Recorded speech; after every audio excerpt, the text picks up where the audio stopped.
2024 में जी रहे हैं हम और इसमें कुछ भी मतलब गियर पोजीशन इंडिकेटर नहीं दिया, इतनी पैसे पूरे ले लिए हैं, पर जो वो फेज था ना जब तक मेरा कॉन्सेप्ट खराब था, आपकी बाइक खड़खड़ खड़खड़ आवाज करके आती है हेड की तरफ से, सारा रिलाय आपको बैटरी पे करना पड़ेगा। पर स्पेसिफिकली जो ऊपर बड़े बड़े अक्षरों में रॉयल एनफील्ड का जो ब्रांड नेम लिखा हुआ था ना भाई, मजा आ गया था देख के कि भाई हाँ भाई ऐसी अल्टीमेट लोकेशन पे भी रॉयल एनफील्ड के सर्विस स्टेशन हैं। So hey guys, welcome back to my YouTube channel. Hope करता हूँ सब लोग बढ़िया होंगे और गाइस बढ़िया ही रहना। इस वीडियो में आप देखने वाले हो, इस चैनल पे मैंने ऑलरेडी एक सीरीज चालू रखी है, मतलब कंटिन्यू है, उसी का पार्ट 3 है ये। 4 प्रोज एंड 4 कॉन्स मैं क्लासिक 350 के बता रहा हूँ हर वीडियो में, तो ये उसी सीरीज का पार्ट 3 है। पार्ट 3 में भी मैं 4 प्रोज और 4 कॉन्स बताने वाला हूँ, जो कि आपके लिए बिल्कुल ही बाइंग डिसीजन मेक और ब्रेक वाली सिचुएशन क्रिएट कर सकता है। मतलब आप बिल्कुल ही कंफर्म भी हो जाओगे कि आपको क्लासिक 350 लेनी है, या बिल्कुल ही रिजेक्ट ही कर दोगे भाई ये तो मेरे मतलब की चीज नहीं है, मुझे कोई कुछ और देखना चाहिए। तो भाई वो सब आप इस वीडियो को देख के कंफर्म हो जाओगे, और नहीं भी होंगे ना तो ऑलरेडी मैंने 2 पार्ट्स ऑलरेडी डाले हुए हैं, तो ये पार्ट 3 है जैसा कि मैं बता रहा हूँ। और काफी ज्यादा इंफॉर्मेटिव आपके लिए आज की वीडियो होने वाली है, जिसमें मैंने 4 एडवांटेजेस और 4 डिसएडवांटेज क्लासिक 350 के शेयर कर रखे हैं अकॉर्डेंस में, समझ लो। अगर जो सीरीज के रिस्पेक्ट में बताऊं तो अकॉर्डिंगली चल रही है। उससे पहले अगर जब मेरे चैनल पे पहली बार आया तो मैं अभी आपको बता दूं, मेरा नाम अभय गैरोला है। इस चैनल पे आप ट्रैवलिंग से रिलेटेड मोस्टली मोटो व्लॉग्स और बाइक से रिलेटेड कंटेंट और ट्रैवलिंग रिलेटेड कंटेंट आप देखा करेंगे, तो मेक श्योर डू लाइक से सब्सक्राइब। तो वही है, let's back in the topic. मिलते हैं आपको 4 प्रोज एंड 4 कॉन्स में, लेट्स गो। पहले शुरुआत होगी भाई कौन से, यानी कि डिसएडवांटेजेस। बिल्कुल ही जीरो से स्टार्ट करता हूं कि क्या कुछ इसके कौन से, फिर हम धीरे धीरे करके इसके प्रोज की तरफ भी जाएंगे। तो भाई वीडियो पूरी देखना लास्ट तक और स्किप मत करना बिल्कुल, क्योंकि एक एक पॉइंट आप लोगों के लिए जरूरी हो सकता है। वी नेवर नो आपके लिए कौन सा पॉइंट ज्यादा इफेक्टिव है। तो भाई पहला कौन सा, अगर जो मैं इसका 2024 में जी रहे गाइस आज की डेट में हम, और इसमें गियर पोजीशन इंडिकेटर नहीं आता। इसकी सिबलिंग में आता है, यानी कि मीटियोर में आता है, और 2 लाख से अंदर की सब बाइकों में आता है, पर ये 2.5 लाख के होने के बावजूद में गियर पोजीशन इंडिकेटर नहीं आता। भाई क्या कर रहे हो royal Enfield, gear position indicator देने में क्या जा रहा है? गियर पोजीशन इंडिकेटर दे दो ना भाई, क्या है भाई, मतलब कुछ भी मतलब गियर पोजीशन इंडिकेटर नहीं दिया, इतनी पैसे पूरे ले लिए हैं, तो वही सब है। अगर नेक्स्ट कॉन की बात की जाए, नेक्स्ट कॉन का इसका है, मुझे जो फील हुआ इसका कौन सेट भाई, जो मेरी पर्टिकुलर जो मेरी वेरिएंट है, इसमें कौन सेट 10 की 12 6-7 हजार के बाद ही बोल गया था। मतलब कौन सेट एकदम ऐसा फील करा रहा था कि जैसे हर छोटे मोटे गड्ढे के ऊपर से भी मेरी बाइक जा रही थी, ऐसा लग रहा था जैसे किसी में स्कूटी चला रहा हूं। मतलब इतना गंदा एक्सपीरियंस मेरा वो फेज निकला है ना भाई, जो इसमें कौन सेट मेरी बाइक का खराब हुआ है। मतलब हमें मैकेनिक पे जाता था, एडजस्ट करके जो अंदर का बहुत बड़ा नट होता है हेड के अंदर, उसको थोड़ा सा टाइटन करके वो लूज हो जाता था कहीं ना कहीं, तो उसको टाइट करके हमें जैसे कैसे अपना कम्यूटिंग को जारी रखता था, जो भी मेरी कॉलेज गोइंग कम्यूटिंग रहती थी। समहाउ भाई मैंने 12,000 के समथिंग मैंने इसका कौन सेट चेंज करवाया था, जिसकी कॉस्टिंग मुझे 1200 रुपए पड़ी। तो वो कौन सेट चेंज कराने के बाद अभी तो मैं फ्लॉलेसली एकदम मस्त, कोई दिक्कत नहीं आ रही, क्योंकि 15,000 के समथिंग ऑलरेडी मेरी बाइक चली चुकी है, अभी तो कोई इशू नहीं है। पर जो वो फेज था ना जब तक मेरा कॉन्सेप्ट ऐसी ही रहा कि भाई खराब था, शुरू में तो ये रहा कि भाई थोड़ा और चला लेते हैं और चला लेते हैं और चलाते हैं, क्योंकि नया नया खराब हुआ था, हर गड्ढे पे जा रही थी तो बहुत तेज आवाज कर रहा था। और कॉन्सेप्ट का पता ऐसे चलता है कि भाई हरे गड्ढे के पास जाके आपकी बाइक खड़खड़ खड़खड़ आवाज करके आती है हेड की तरफ से, सॉकेट से नहीं आती वो आवाज, वो कॉन्सेप्ट से होती है वो आवाज। तो वो काफी इरिटेटिंग साउंड करता है कि भाई मैंने इतने पैसे दे रखे हैं, 2.5 लाख से ऊपर की बाइक है, तो भाई मायने रखता है वो, और आपकी ये ऐसे साउंड कर रही है, तो भाई वो काफी ज्यादा इरिटेटिंग एलिमेंट हो जाता है। तो वही सब है। तो जब से मैंने कॉन्सेप्ट चेंज कराया तो और सच मुझे कोई इशू तो नहीं आया। बाकी एक बंदे का मुझे YouTube वीडियो पे ही कमेंट आ रहा था, भाई मेरे तो 30,000 प्लस चल चुकी है कॉन्सेप्ट, एक सिंगल कॉन्सेप्ट पे। तो भाई मैंने कहा यार ये तो मेरे लिए तो मिरेकल ही है।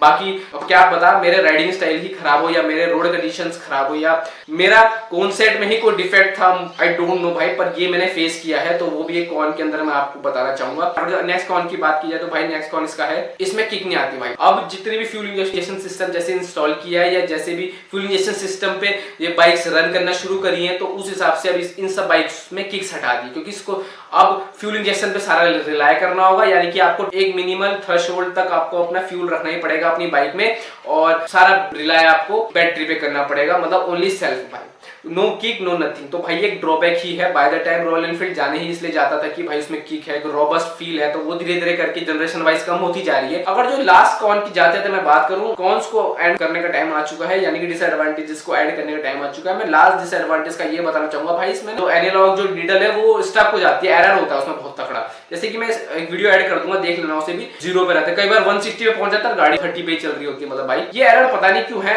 I don't know. पर हाँ थोड़ी देर बाद में नॉर्मल हो जाता है, कुछ मैकेनिक बुलाना पड़ता है, ऐसा कुछ नहीं है, वो थोड़ा सा में नॉर्मल हो जाता है। वहीं पर इसके फ्यूल जो मीटर है वो भी एरर है, एग्जैक्टली आप उस पर रिलाई नहीं कर सकते। हाँ, थोड़ा बहुत आपको ओवरव्यू लग जाता है कि हाँ भाई इतना तेल तो है ना। साइड से हटा के जब आप उसको नॉर्मल रोड पे थोड़ी देर हाईवे पे चलाते हो तो उसके बाद थोड़ी देर बाद वो उसका रीडिंग नॉर्मल शो होने लग जाता है, जो सेंसर उसका नॉर्मल हो जाता है। अगर आप थोड़ी देर स्टेबल रखो बाइक को, वेरिएशन तब तक दिखाता है तो वो टिल्ट रहती है या कहीं अनइवन सरफेस में रहती है। मेनली सटीक तब दिखाता है जब ये हाईवे पे नॉर्मल चलने लग जाती है, तो वो सटीक दिखाता है कि हाँ भाई लगभग इतना तो है ही। तो ये ओवरऑल सारे कुल मिला के ऐसे कौन से है जो मैंने आज तक 2 साल में इसमें फील करे हैं।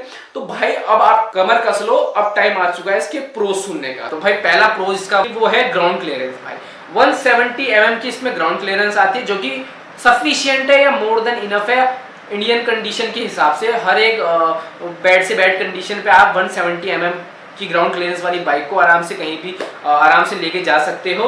रेफरेंस टू कम्यूटर बाइक भाई, अब एडवेंचर बाइक की तो 200 प्लस की जो ग्राउंड क्लियरेंस होती है वो तो अलग चीज है, पर 170 mm की जो ग्राउंड क्लियरेंस जो क्लासिक ऑफर करती है विद पिलियन, मैं अपना जेन्युइन ओनरशिप रिव्यू बता रहा हूँ भाई। देखो, with pillion, with loaded luggage, with 200 खुद का वेट, और ऊपर से एल्टीट्यूड भी इंक्रीज हुआ, ups and downs, off roading बहुत कुछ किया, कहीं पर भी ये जो जमीन पर लग गई होगी। तो काफी लोग मुझसे पूछते हैं कि भाई इसकी ग्राउंड क्लियरेंस के बारे में कुछ बताइए भाई कि ग्राउंड क्लियरेंस का क्या कुछ इसका है, लगती है जमीन पे कि नहीं, या 2 बंदे बैठा के लगती है कि नहीं। कुछ नहीं लगती भाई, बिल्कुल भी नहीं लगती। मैं बता रहा हूँ ना, अपने भाई पे विश्वास करो। अब बिल्कुल ही आप इलीगल ब्रेकर के ऊपर चल जाओगे तो फिर भाई वो तो 200 mm वाली ग्राउंड क्लियरेंस वाली गाड़ियां भी उसमें बच जाएंगी।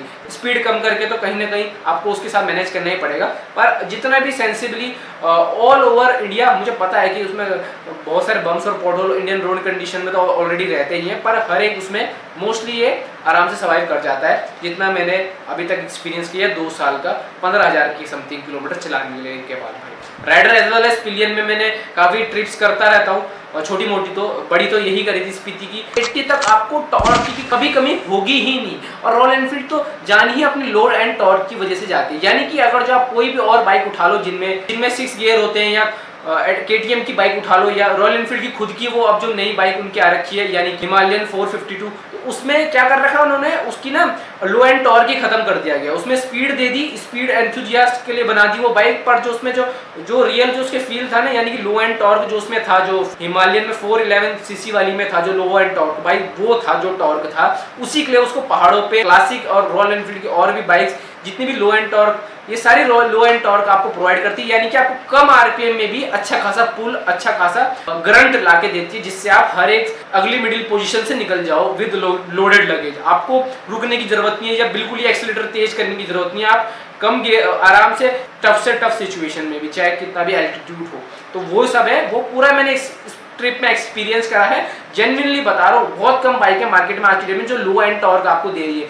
ये लो एंड टॉर्क कहाँ इफेक्टिव है? पहाड़ों में इफेक्टिव है, मेनली पहाड़ों में ही इनफैक्ट सबसे ज्यादा इफेक्टिव है। अगर जब थोड़ा भी आपको है कि आपको राइड्स करनी है, पहाड़ों में जाना है, पहाड़ों में जाने का आपका ड्रीम है, तो भाई Royal Enfield is a gem भाई। रॉयल एनफील्ड की जो ये 350cc की जो सीरीज है भाई, बेस्ट है, ओवरकिल है, इससे ऊपर कुछ नहीं है। पर अगर जब हाईवे ओरिएंटेड हो, और जो आपको हाईवे पे ही जाना है, तो आप better go for those bike जो आपको 6 गियर ऑफर कर रहे हैं, लिक्विड कूलिंग ऑफर कर रहे हैं। तो मैं बताना ये चाह रहा हूँ कि लो एंड टॉर्क बहुत ज्यादा अच्छी चीज है पहाड़ों के लिए भी, समझ रहे हो।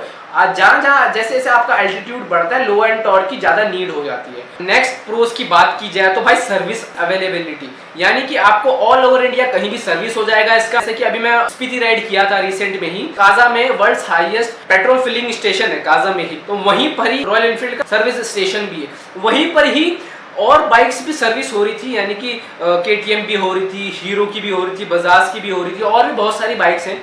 पर स्पेसिफिकली जो ऊपर बड़े बड़े अक्षरों में रॉयल एनफील्ड का जो ब्रांड नेम लिखा हुआ था ना भाई, मजा आ गया था देख के कि भाई हाँ भाई, ऐसी अल्टीमेट लोकेशन पे भी रॉयल एनफील्ड के सर्विस स्टेशंस हैं। तो वही है। अगले प्रो की बात की जाए तो भाई अगला प्रो गाइस इसका है मेंटेनेंस कॉस्ट की सर्विस आपकी 2000 के अंदर हो जाती है, 2000 रुपीज के अंदर इसकी सर्विस हो जाती है। 2000 के अंदर अच्छी खासी इसकी नॉर्मली सर्विस हो जाती है। हाँ, कुछ अगर जो ज्यादा काम आए बाइक में तो मैक्स टू मैक्स 3 के अंदर अंदर आपका सारा काम हो ही जाता है। मतलब मेजर सर्विस जो होती है वो 3000 के अंदर हो जाती है। बाकी अगर जो जैसे कि मेरा कोन सेट चेंज हुआ था तो उसमें मेरे 1200 रुपए लगे थे। चेन सेट है उसको भी चेंज करा रहा हूँ क्योंकि उसकी भी लाइफ कंप्लीट हो चुकी है, तो उसमें मेरे रुपए लगे, अभी कराऊंगा मैं उसको, वो भी आपको दिखेगा। मैं ब्रास वाला चेन सेट अपनी बाइक में लगवाने वाला हूँ, जिसकी लाइफ ज्यादा होती है, जो ज्यादा अच्छा इफेक्टिव है नॉर्मल चेन सेट से। तो 2,500 से 3,000 की समथिंग उसकी कॉस्टिंग है ब्रास वाले चेन सेट की भी। रेयर का टायर मैंने जब इसका चेंज कराया था तो 2,200 के आसपास का मुझे रेयर का टायर पड़ा था। फ्रंट का टायर तो अभी अच्छा खासा चल रहा है, 15,000 किलोमीटर के समथिंग ऑलरेडी मेरी बाइक चल चुकी है। तो ये सब है, कुछ हाई मेंटेनेंस तो मुझे आज तक कोई भी फेस करने को नहीं मिला। सो गाइस, जैसे कि आपने पूरी वीडियो देख ली है, तो जैसे कि मैंने इस वीडियो में 4 प्रोज और 4 कॉन्स बता चुका हूं क्लासिक 350 के, क्या क्यों लेनी चाहिए और क्यों नहीं लेनी चाहिए, तो वो सब है। अगर जो आपको 4 जो मैंने कॉन्स बताए, या जितने भी मैंने अब तक पार्ट 1 और 2 में और इस 3 को भी इंक्लूड करें, तो जितने भी मैंने इसके कॉन्स बताए ना, अगर जो उनके भी फायदे जानने हैं कि वो बेनिफिशियल कैसे, तो भाई मैं ऑलरेडी चैनल पे एक वीडियो डाल चुका हूं, जो कि मेरी बाइक का 2 साल का ओनरशिप रिव्यू है, यानी कि क्लासिक 350 रिबॉन का 2 साल का ओनरशिप रिव्यू है भाई। उसमें मैंने थॉरोली मतलब डिटेल्ड में बहुत तगड़ी वीडियो बना के ऑलरेडी चैनल पे अपलोड कर रखी है, बस आप लोगों का देखना बाकी है। मतलब आपको लिटरली बता रहा हूँ, आपको यूट्यूब पे उस वीडियो के बाद कुछ देखने की जरूरत नहीं पड़ेगी, आप इतने ज्यादा कंफर्म हो जाओगे अपने डिसीजन को लेके। जो भी आपका डिसीजन है, या तो ना लेने का और या लेने का, दोनों में ही आप सेटिस्फाइड हो जाओगे। उस एक वीडियो आपको देखनी है। हाँ, वीडियो लंबी है, कोई दिक्कत नहीं, 1.5x में आप देख सकते हो, इशू नहीं है। नॉलेज तो कभी वेस्ट नहीं जाता, नॉलेज को ग्रैब करना ही वो हमेशा हेल्पफुल ही होती है, वही सब है। ये ऊपर आई बटन पे वीडियो शो हो रही होगी, तो जरूर से उसे देखना, मेरी बाइक का 2 साल का ओनरशिप रिव्यू। अगर जो आपको क्लासिक 350 से रिलेटेड और वीडियोस देखनी है, माइलेज एंड ऑल जो भी है, तो वो मैं डिस्क्रिप्शन में मैंने ऑलरेडी क्लासिक रिबॉन डिटेल्स करके एक प्लेलिस्ट डाली हुई है, तो जरूर से उसको भी देखना और उसको भी अपना प्यार देना। इसी के साथ वीडियो को एंड करते हैं। होप करता हूं आपको मजा आएगा और कुछ सीखने को मिला होगा। तो भाई मिलते हैं नेक्स्ट ऐसी वीडियो में, तब तक के लिए bye bye, take care, have a nice day. भाई अपने भाई को प्यार दो और सब्सक्राइब जरूर से करके जाना, बिना सब्सक्राइब करे मत जाना भाई। Love you guys.